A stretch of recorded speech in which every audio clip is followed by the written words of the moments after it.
আসসালামু আলাইকুম। শুনছেন সংবাদ শিরোনাম।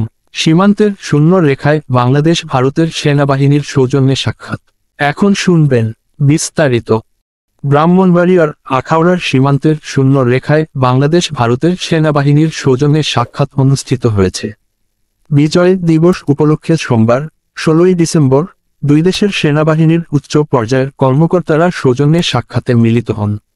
এ সময় একটি ব্যানারে বাংলাদেশ ভারতের 53 বছরের বন্ধুত্বের কথা লেখা থাকতে দেখা যায়।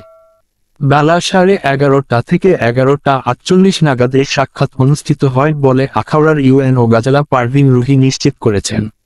জিওসি 33 পদাতিক ডিভিশন এর মেজর জেনারেল আবুল হাসনাত মোহাম্মদ তারিক বাংলাদেশের পক্ষে এই সাক্ষাতে নেতৃত্ব দেন।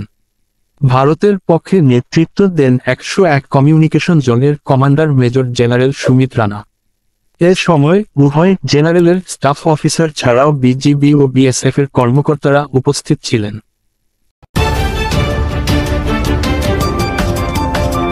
ব্রাহ্মণবাড়িয়া 24.নিউজ।